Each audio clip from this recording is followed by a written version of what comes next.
and welcome back to the Youth Podcast. Before we start, I'd like to make a quick announcement that the podcasts on Mondays are not going to be coming out at set times anymore, given the fact that Mondays are really hard with homework and stuff.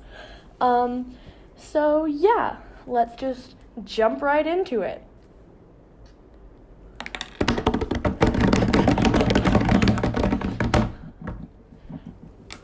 Hello! And welcome back to Season 1, Episode 5 of the Youth Podcast. I'm Cami. I've been on here a lot. And, yeah. Oh, I'm Stella. This is my first time. Wow. Woo, Stella! And it's me, Nivedita, the one who has a tendency to sound out her name. Woo. Cool. Okay. So today's topic is going to be a continuation of last week's, which is going to be Friends Part 2. Woo. Also, we're not doing this on an actual microphone. We're doing this on earbuds. So Sorry. the audio is going to be absolutely terrible, but suck it up. Buttercup. Yeah. Okay. I'm just going to put this in the middle so you guys can grab it. All right, cool. It's like a talking stick. Stella should start, because it's her Nope. first time. Nope. All right, Nibby should start. All right, so Friends. This is going to be a little bit of a sadder episode than the other one because that one was more about like toxic friendships and how to know when you're in a bad friendship and how to avoid those.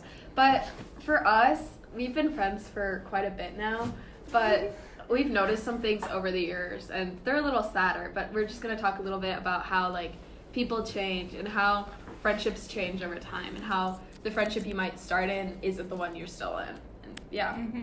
Yeah, so, I don't know what to say. Okay, great. Good job. I'm so proud of you. Okay, so, I guess a good example of how friendships change is kind of with childhood friends or, like, neighborhood friends. Like, I was really good friends with these people in my neighborhood for the longest time, and then they tried to drown me, so, people change. Yeah, and then even, like, people change. Like, even if it's not something, like, huge, like trying to drown someone, sometimes you're just, like, not compatible with people, and you may not notice that when you're, like, really young and, like, everyone's a friend. But then when you grow up, your friends, like, you have to be compatible with them. You have to actually enjoy your time with them. Yeah. Yeah. And sometimes it's just like there's other things keeping you with hanging out with people. Like, I know this year for us, we're all kind of in a big group, and what happened for us is that our group just got really, really big. And as the group kept expanding, and we made a ton of new friends with the new students this year, and when that happened, what eventually happened is that we kind of split. And when we split, we realized how busy we all were and how hard it was to like kind of coordinate and get that whole big group back together because we were just so big at that point. So like sometimes it's compatibility and sometimes it's just there's other things that keep you from hanging out with someone as much as you'd like. Mm-hmm. And when like that happens, it's sort of impossible to have like a real conversation with one person because if there's like 50 people just all in a clump, it's so hard to like actually have meaningful time with a few people, and it's just like too much, so you kind of have to split apart. Yeah. Which is kind of sad. It's a hard balance. The only time that we actually managed to get out all 30 some odd at the time of us was an absolute train wreck, and even then we all kind of ended up splitting, and it really didn't go too well, so Yeah, but like, there's nothing like wrong with that. You know? Yeah, there's nothing wrong with it. It's just so much harder to navigate, and it makes people split a lot. Split.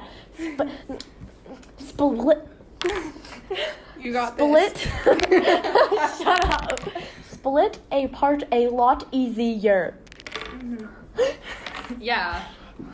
And another thing about friendships that we just kind of wanted to look over is how how you deal with this and how we've kind of dealt with this over the last year. Because in 8th grade, I think for a lot of us that was like our peak. We peaked in 8th grade and we peaked a lot with like the friends we were making and everything. But now that it's second semester of the year after 8th grade, You mean freshman year? Yeah, I mean freshman year. I wanted to say that all fancy, all right?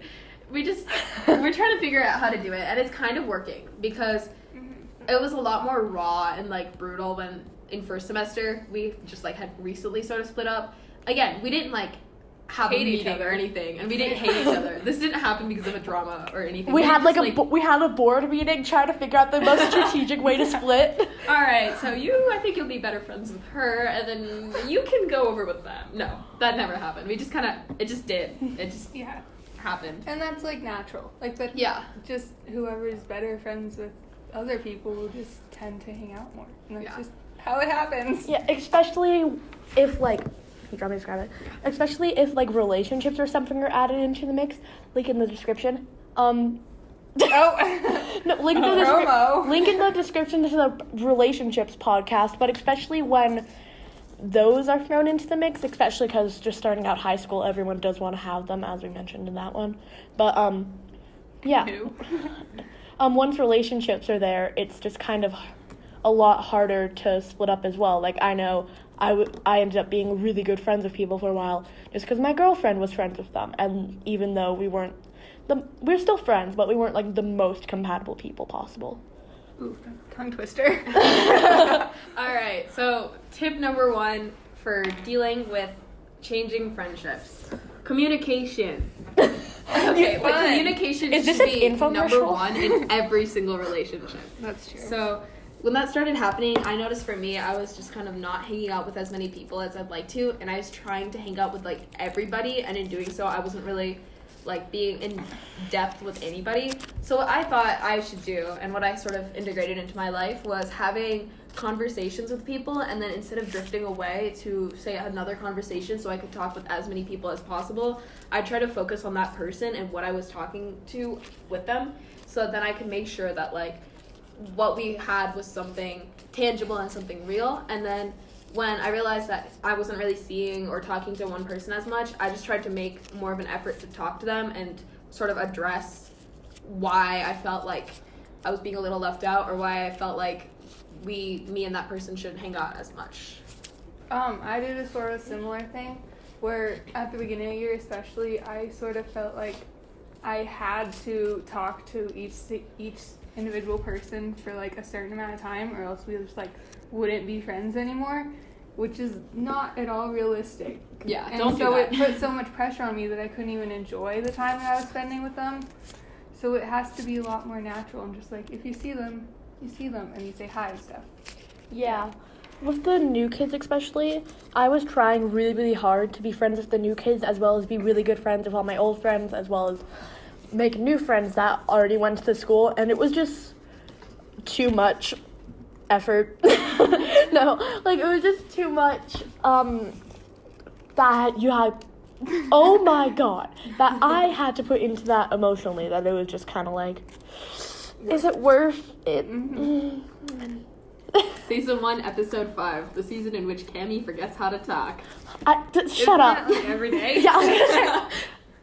All right. I'm doing the default dance. Like, I have a speech impediment.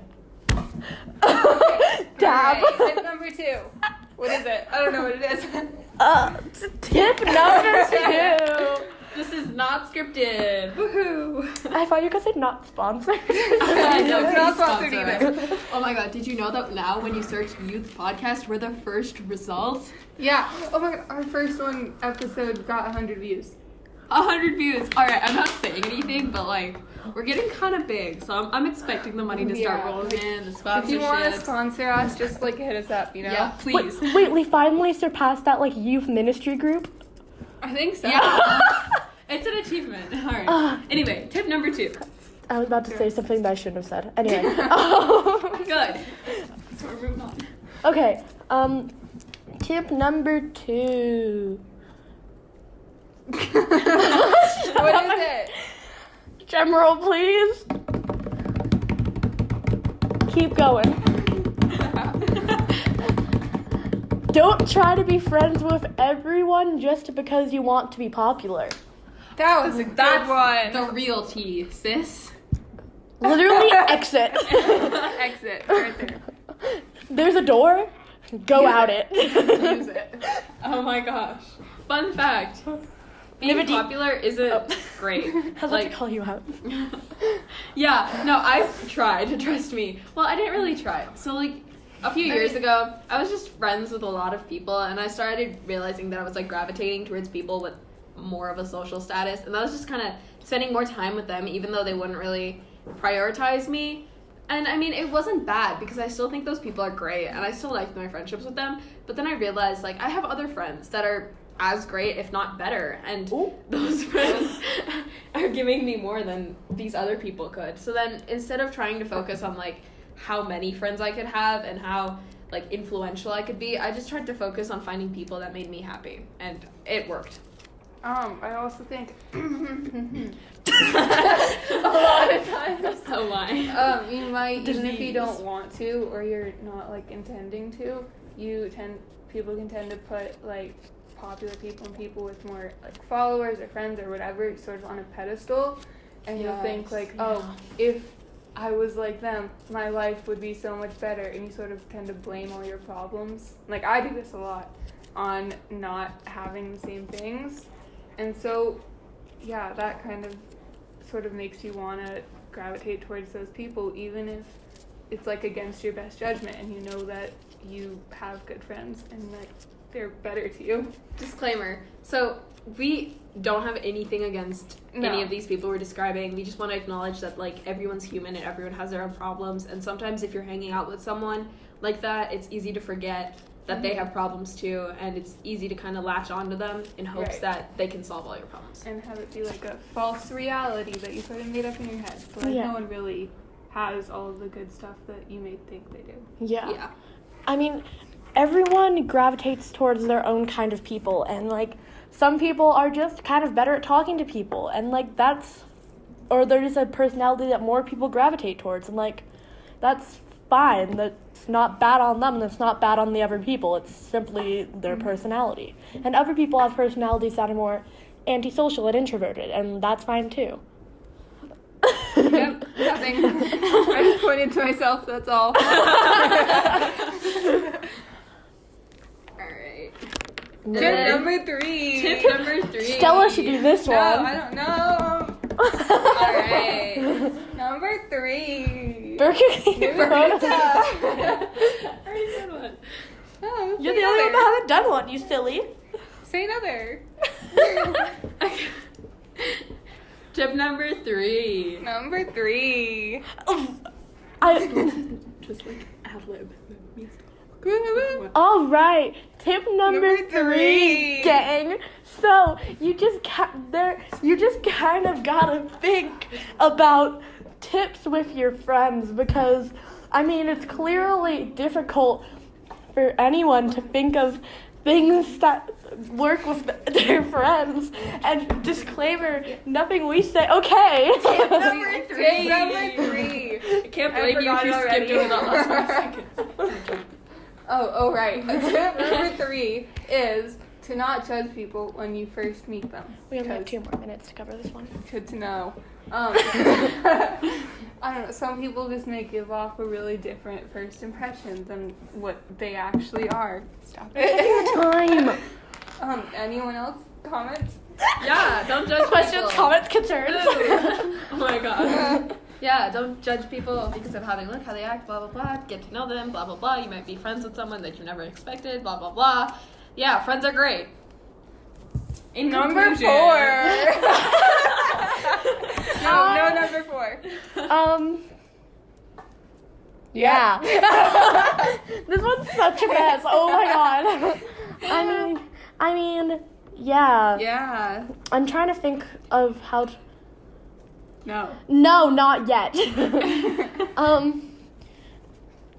Oh yeah, T-Series actually surpassed PewDiePie. I know, isn't that the worst? Hi, this is Lynn, and I was just putting together this episode, but I'm just going to have to interrupt for a moment. So, T-Series passed PewDiePie around a week ago, but right when we thought that all hope was lost, PewDiePie climbed back on top, and now there's a sub gap of about 400,000 subscribers. So, not all hope is lost. Okay, bye. Just had to make sure that was accurate. Why? Do you know marbles? I have never That's gone literally- I have not gone on iFunny since the 6th grade. I would just like to make that clear. Too recent. That's too recent. That's not Yeah. 2012. Okay. Anyway, friends. Good friendships are the ones where you can make fun of each other. Second. I'm yeah. attacked. So yeah, be sure to So yeah, let's just wrap up this hot mess. Subscribe to T-Series. No. Yeah. We're in T-Series. We're in the winning are. side. You're the losing side, Stella. My gosh. Winning side. Yeah. All right. Anyway. I'm so sorry Be sure. if this makes you unsubscribe. So if you liked it, like or comment your own. If you comment to try to make this less of a hot mess, please. We're begging you. And if you liked it, be sure to like or subscribe for some more. And Lynn, you better not ignore this part. We're gonna put some links in the description to some of our previous podcasts. So yeah, if you want to check those out, they're better than this one. Lynn, I love you. Lynn, you have my entire heart. I love you too. The end. Goodbye.